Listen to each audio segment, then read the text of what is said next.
අද වෙනකොට ඝාතන නැවැත්වීම වෙනුවට සතියේ වංචාවක් ආණ්ඩුව ප්‍රකාශයට පත් කරලා තියෙනවා.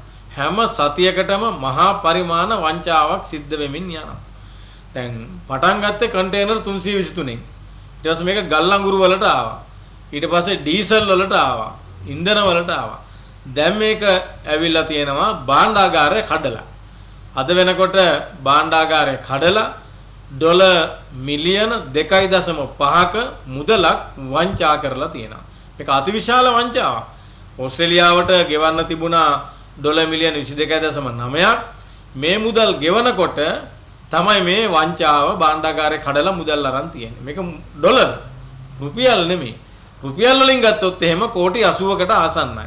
මේක අතිශය බරපතල කාරණයක්. ආණ්ඩුව ඉතිහාසයේ විවිධ අයට චෝදනා කරා.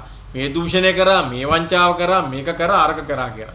අවුරුදු 76ෙම වංචා කරා කියන අදහස තමයි JVP එක අනිත් ආණ්ඩු වලට කිව්වේ. හැබැයි දැන් මේ 76 රට හැදුවා. යම් යම් දේවල් සිද්ධ වුණා, වැරදි සිද්ධ වුණා, වංචා සිද්ධ වුණා. ඒ වංචා වලට වඩා වංචා දූෂණ මාලිමාවේ ආණ්ඩුව JVP ආණ්ඩුව මේ අවුරුද්දක කාලය තුල කරලා තියෙනවා කියන එක තමයි පේන්නේ. හරි පැහැදිලි. ඉතින් දැන් ආණ්ඩුව දැන් කියන මේක නිකන් එක පැත්තකට දාන මේ හැකර්ලට දාන. හැකර්ලාගේ ගිණුම් වලට හැක් කරලා මේ සල්ලි අරන් කියලා. හැක් කරලා සල්ලි අරගන්න පුළුවන්ද? එහෙම සරලව ඩොලර් මිලියන 2.5 මේකේ අධීක්ෂණය කරන නිලධාරීන් ඉන්නවා. ඊළඟට මහා භාණ්ඩාගාරයේ ලේකම්වරයාත් මේකට ඍජුව කියන්න ඕන. නියෝජ්‍ය ලේකම්වරයා මේව පරීක්ෂා කරලා බලන්න ඕන. එහෙම තත්ත්වයක් තියෙද්දි තමයි මේ මුදල් වංචා කරලා තියෙන්නේ. ඉතින් මේක වළක්වන්න පරීක්ෂණ කමිටුවක් දාලා තියෙනවා භාණ්ඩාගාරය ඇතුලේ. ඒ පරීක්ෂණ කමිටුවේ ඉන්නේ අධ්‍යක්ෂකවරු දෙන්නෙක්. සාමේ තවත් කණ්ඩායමක්.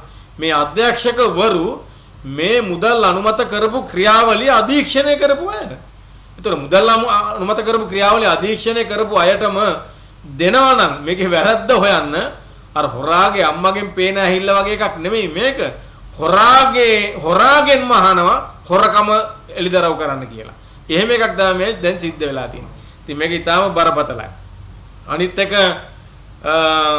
සතියේ වංචාව දැන් ආණ්ඩුවට වළක්ව ගන්න බැරි වෙලා තියෙනවා. පත් කළ නිලධාරීන් ඒ ක්‍රියාවලියට සම්බන්ධ අය. ඉතින් මේක කවදා එලිදරව් වේද කියන කාරණය පිළිබඳව ප්‍රශ්නයක් තියෙනවා.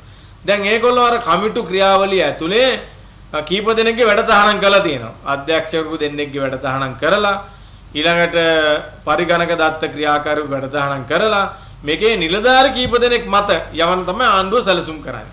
ආණ්ඩුව හරි දක්ෂයිනේ.